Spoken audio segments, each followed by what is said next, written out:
night sky over the South China Sea usually teems with the invisible highways of modern aviation, where lights blink in the darkness like wandering stars. But on a calm evening in March 2014, one particular light simply ceased to exist, leaving behind a void that has swallowed answers for a decade. It was a disappearance so absolute and chilling that it shattered the illusion of constant surveillance we live under in the 21st century. The vanishing of Malaysian Airlines Flight 370 remains the most haunting enigma in the history of commercial flight. A ghost story writ large across the radar screens of the world. It reminds us that despite our technology, the ocean remains a vast and unconquerable darkness, waiting to claim those who venture too far. On the surface, the departure of Flight 370 from Kuala Lumpur International Airport appeared completely routine and indistinguishable from thousands of other flights. The massive Boeing 777 stood on the tarmac, humming with the latent power of its Rolls-Royce Trent 800 engines. As passengers settled into their seats, there were 227 passengers and 12 crew members on board, representing 14 different nations, all bound for Beijing. The atmosphere within the cabin was mundane, filled with the rustling of luggage and the soft chime of seatbelt signs illuminating. None of the souls on board could have suspected that they were about to become the subjects of the greatest mystery of the modern era. They were merely travelers, expecting to arrive in China by sunrise. Commanding the aircraft was Captain Zahiri Ahmed Shah, a veteran pilot with over 18,000 flying hours and a reputation for technical excellence. Seated beside him was First Officer Farik Abdul Hamid, a younger man who was transitioning to the Boeing 777 fleet. The cockpit voice recorder captured their final ground interactions, which sounded professional and calm, lacking any hint of the doom that awaited them. As the aircraft taxied to the runway, the lights of Kuala Lumpur faded behind them, replaced by the deep black canvas of the night sky. The plane lifted off into the darkness, climbing steadily toward its cruising altitude. For the first 40 minutes, the flight proceeded exactly as planned, following its assigned waypoints over the Malay Peninsula. The air traffic controllers in Kuala Lumpur tracked the green blip on their radar screens, watching it move steadily toward Vietnamese airspace. The night was clear, and the weather presented no immediate threats to the safety of the aircraft or its passengers. Inside the cabin, the flight attendants began their service, moving through the aisles, while many passengers drifted off to sleep. It was the red-eye flight, a time for rest before the busy day ahead in Beijing. The plane was a self-contained world of light and warmth, suspended in the cold upper atmosphere. Everything was normal until the aircraft approached the limit of Malaysian air traffic control jurisdiction, a boundary that would mark the transition from routine flight to inexplicable mystery. At 1:19 in the morning, the Malaysian Air Traffic Control Center radioed the cockpit to hand them over to Ho Chi Minh City radar. Captain Zahiri Ahmed Shah responded with a calm voice, saying "Good night, Malaysian 370. These were the last words ever heard from the flight, a final farewell that would echo in the minds of investigators for years to come. Moments later, the aircraft passed into the silence of the transfer zone, where it was expected to check in with Vietnamese controllers. But that check-in never came. Instead of establishing contact, the aircraft did something that defies all logic and protocol. It went dark. The transponder, which broadcasts the location and identity of the plane, was manually switched off, severing its electronic tether to the world. The disappearance of the secondary radar return caused immediate confusion on the ground, as the green blip simply vanished from the screens in Kuala Lumpur. And Ho Chi Minh City air traffic controllers attempted to hail the aircraft, but their calls were met with static and silence. It was as if the massive metal bird had dissolved into the ether, instantly erasing itself from existence, while civilian radar had lost. The plain military radar systems were still silently sweeping the sky. These primary radar returns, which detect metal objects rather than transponder signals, picked up a terrifying anomaly.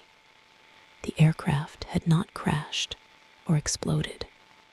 Instead, it had executed a sharp turn to the left, deviating from its flight path to Beijing. This was not a mechanical failure or a sudden catastrophic event, but a deliberate maneuver flown by someone who knew exactly how to handle a Boeing 777. The plane flew back across the Malay Peninsula, navigating through waypoints with chilling precision. It passed south of the island of Penang, the hometown of Captain Zahiri Ahmed Shah. Some theories suggest that the pilot maneuvered the plane to take one last look at his home, a silent goodbye, before turning toward the oblivion of the open ocean. The aircraft was now a ghost flight, moving through the dark skies, without identification or communication. Below it, the lights of Malaysian cities twinkled, unaware that a tragedy was unfolding in the blackness above. As the aircraft crossed the peninsula and headed out over the Strait of Malacca, it climbed and descended in erratic patterns that baffled later analysts. It flew along the border between Thai and Malaysian airspace, a clever tactic often used by military pilots to avoid detection. By skirting the edge of each nation's radar coverage, the plane managed to avoid raising an immediate alarm. It was a stealthy passage through the night, a silent intrusion that went largely unnoticed until it was far too late. The plane was heading northwest away from land and toward the vast emptiness of the Indian Ocean. The bustling cities and safety of the flight path were left far behind, replaced by the cold indifference indifference of the sea. The military radar tracked the object until it disappeared from range, completely leaving the plane alone in the vast expanse of the Andaman Sea. At this point, the fate of the passengers and crew becomes a subject of horrifying speculation. One prevailing theory is that the cabin was depressurized, rendering everyone on board unconscious within minutes. If this occurred, the passengers would have gently drifted into a hypoxic sleep, never waking up to realize their impending doom. The plane would have continued flying on autopilot, a flying tomb, carrying hundreds of souls into the darkest reaches of the planet. This scenario paints a picture of a silent ship drifting under the stars with no one at the helm. However, the aircraft was not entirely silent to the digital world, as a satellite data unit on board continued to operate. Although the standard communications were disabled, the system automatically sent hourly handshakes to a satellite operated by Inmarsat. These electronic pings did not contain location data, but they provided a lifeline of information that would later become crucial. For 6 hours after the plane disappeared from military radar, it continued to fly. The satellite handshakes created a series of arcs across the map, revealing that the plane had turned south. It was heading deep into the southern Indian Ocean, one of the most remote and treacherous stretches of water on Earth. The final handshake occurred at 8:19 in the morning, long after the plane should have arrived in Beijing. Analysis suggests that at this point, the aircraft ran out of fuel. The engines would have flamed out one by one, causing the electrical generators to fail. The autopilot would have disengaged, leaving the heavy aircraft to succumb to gravity. In those final terrifying moments, the plane would have entered a steep spiral, diving toward the dark, churning waves below. Whether anyone was conscious to witness this final plunge remains unknown. The ocean welcomed the metal giant, swallowing it whole and leaving no trace on the surface for the searching eyes that would soon follow. When dawn broke and the plane failed to arrive in Beijing, panic began to set in among the families waiting at the airport. The arrivals board showed the flight as delayed, but the truth was far more sinister. Rumors began to circulate, and the confusion turned to dread as airline officials struggled to provide answers. The initial search focused on the South China Sea, where the plane had last made contact with civilian radar. Ships and aircraft from multiple nations scoured the waters looking for debris or oil slicks, but they were looking in the wrong ocean. The phantom flight had traveled thousands of miles in the opposite direction, hiding itself in the deep blue wilderness. It took days for the military radar data and satellite analysis to come to light, shifting the search area to the Indian Ocean. The realization that the plane had flown for hours after disappearing was a shock to the world. It transformed a localized accident investigation into a global manhunt spanning millions of square miles. The search area was defined by the seventh arc, a geometric calculation based on the final satellite handshake. This arc stretched across a desolate region of the ocean, known for its violent storms and towering waves. It was a place where few ships ventured, a watery graveyard, perfectly suited for hiding a massive secret. The search for Malaysian Airlines Flight 370 became the most expensive and extensive in aviation history, involving technology that had never been used on such a scale. Ships towed sonar arrays deep underwater, scanning the seabed for the shape of a fuselage. Autonomous underwater vehicles mapped the ocean floor, revealing mountains and canyons that were previously unknown to science. Yet, despite the high-tech equipment and the international cooperation, the ocean yielded nothing.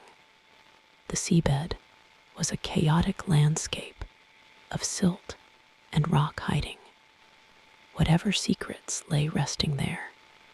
The silence of the deep was deafening, mocking the efforts of those desperate for closure.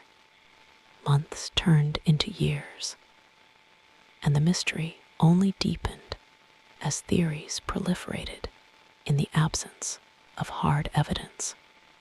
Some believed it was a rogue pilot suicide mission, while others suspected a hijack gone wrong or a catastrophic mechanical failure.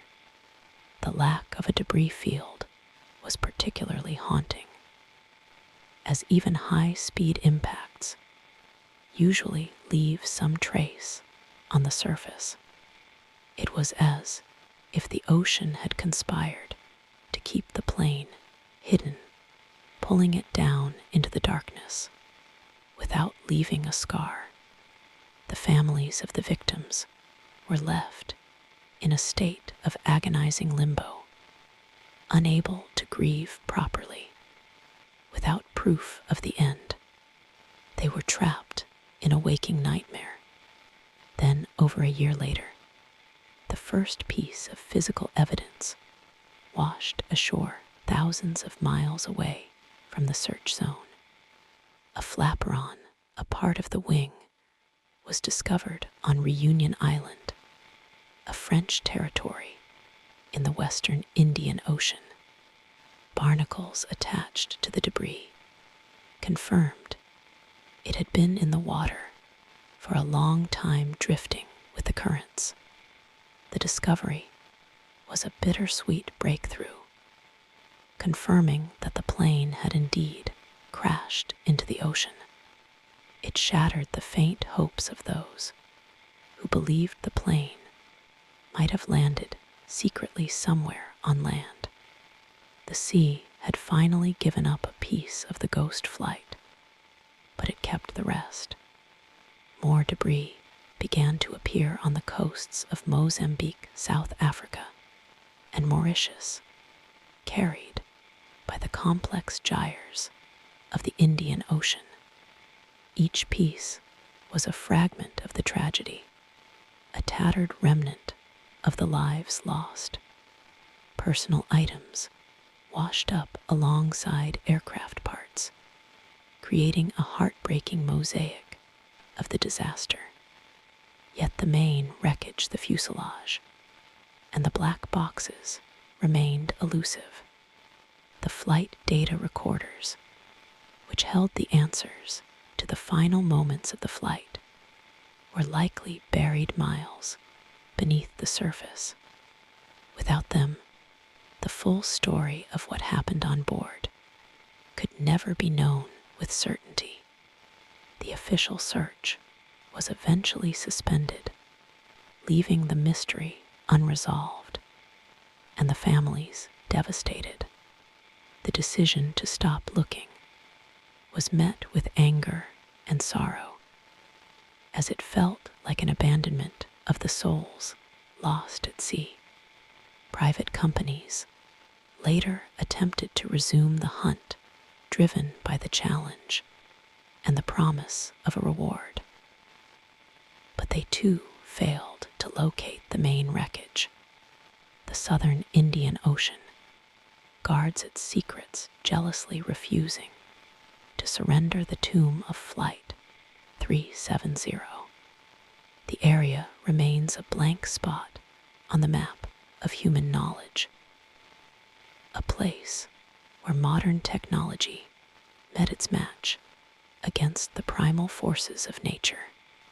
The story of the disappearance has become a modern legend, a cautionary tale about the limits of our control. It highlights the vulnerability of human life when suspended 35,000 feet above the earth.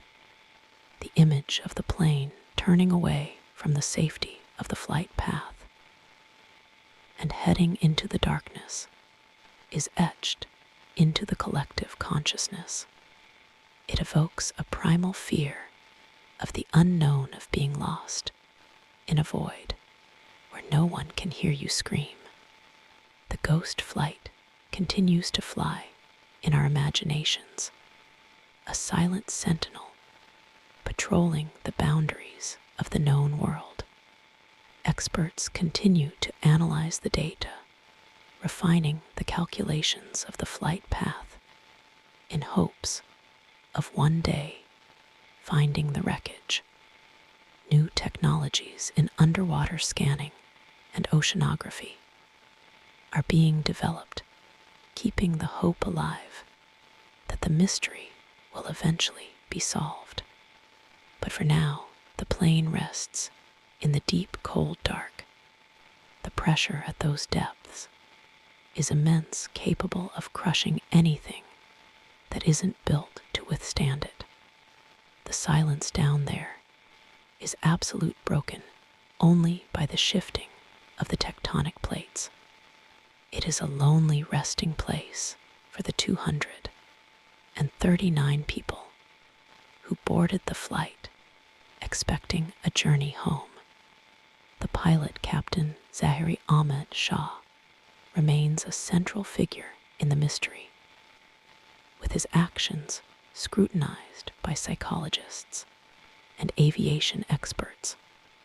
His home flight simulator showed a plotted course into the southern Indian Ocean, similar to the one the flight took, leading to accusations of premeditation.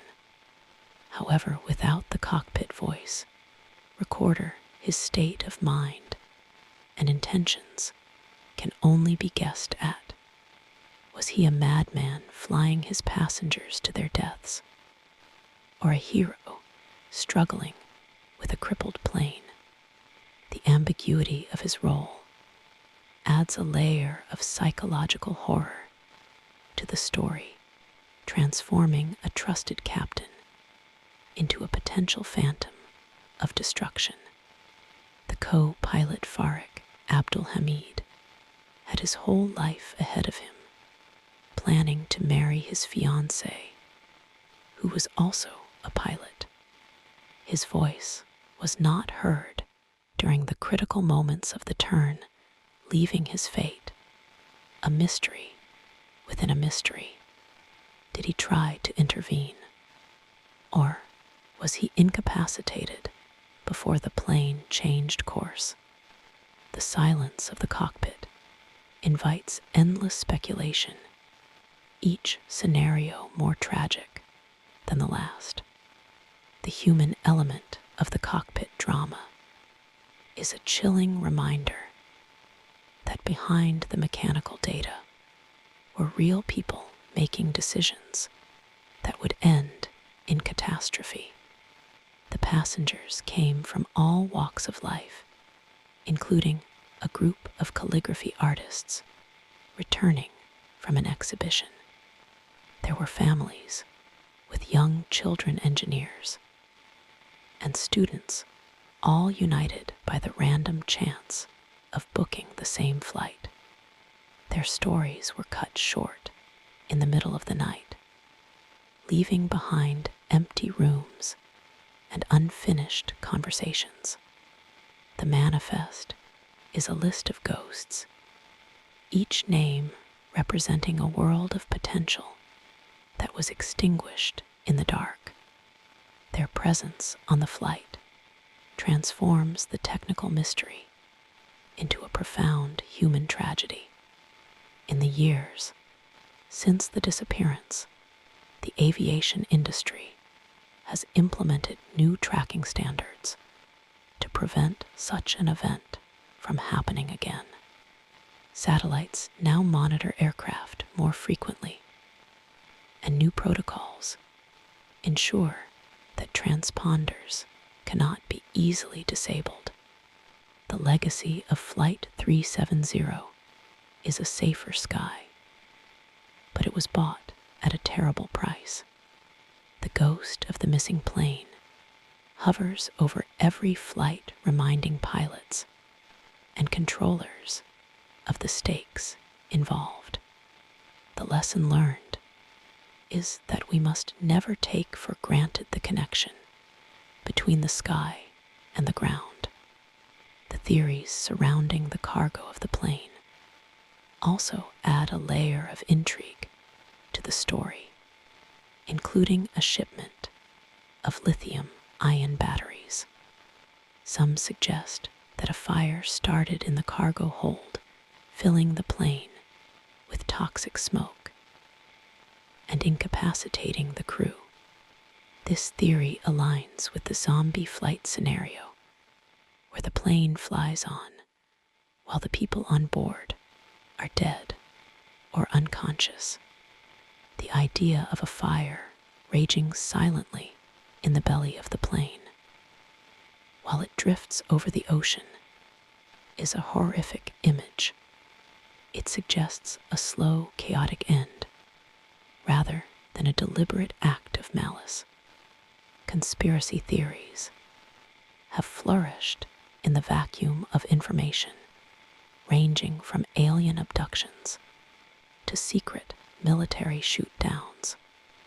While most of these are easily dismissed, they speak to the human need to find an explanation for the inexplicable. We cannot accept that a massive machine can simply vanish without a reason. The supernatural quality of the event invites wild speculation, turning the tragedy into a canvas for our deepest fears. The line between reality and fiction blurs when the truth is hidden so deep. The southern Indian Ocean is a place of ancient geological features, with underwater volcanoes and deep trenches. The terrain is as rugged and alien as the surface of the moon, making the search incredibly difficult.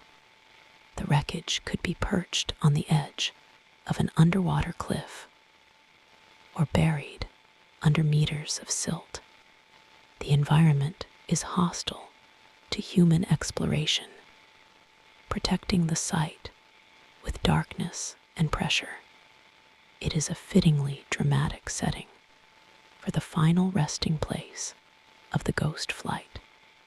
As time passes, the likelihood of finding the main wreckage diminishes as the ocean slowly claims the metal. Corrosion and sedimentation will eventually bury the plane, completely merging it with the seabed. Yet the desire to find it remains strong, driven by the need for truth and closure. The families continue to advocate for new searches, refusing to let the world forget. Their persistence keeps the story alive, ensuring that the ghost of Flight 370 does not fade into history. The mystery of Malaysian Airlines Flight 370 serves as a grim reminder of our smallness in the face of the natural world. We build machines that conquer the skies, but we are still at the mercy of the elements. The ocean is a vast indifference that does not care about our schedules or our safety. When we fly over the water, we are trusting in a fragile bubble of technology to keep us safe. The disappearance pierces that bubble, revealing the cold reality outside.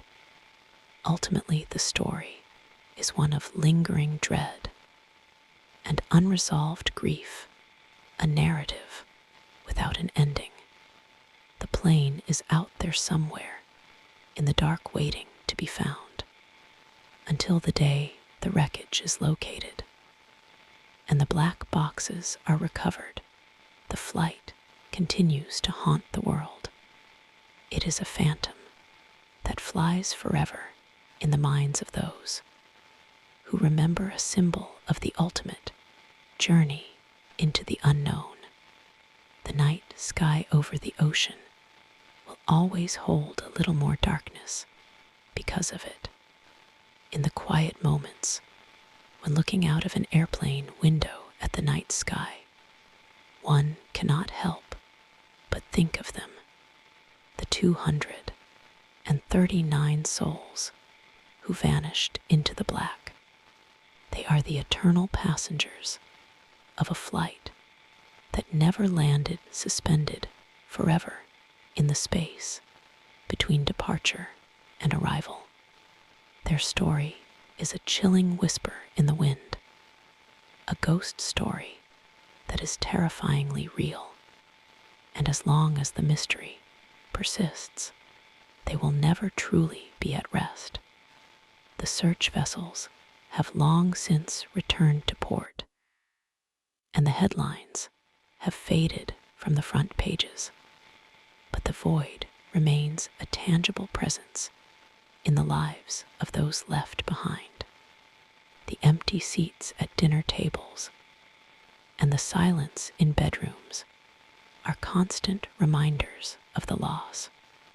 The ghost of the flight is not just in the ocean, it is in the hearts of the families. It is a haunting that does not rely on spectral apparitions, but on the cold, hard absence of loved ones. Perhaps one day technology will advance enough to strip away the water and reveal the truth lying on the ocean floor. Until then, the Indian Ocean keeps its counsel, guarding the tomb of the 777. The waves roll on, indifferent to the tragedy beneath them, under the same stars that witnessed the final plunge. The mystery of Malaysian Airlines Flight 370 persists, a dark chapter in aviation history that refuses to be closed. It stands as a monument to the unknown, a ghost story for the modern age. The final thought that lingers is the isolation of that last journey into the southern darkness. Imagine the silence of the cabin, the hum of the engines, and the cold light of the stars. It is a scene of supreme loneliness, a solitary passage into oblivion. That image of the lonely plane drifting further and further from humanity is the true horror of the story.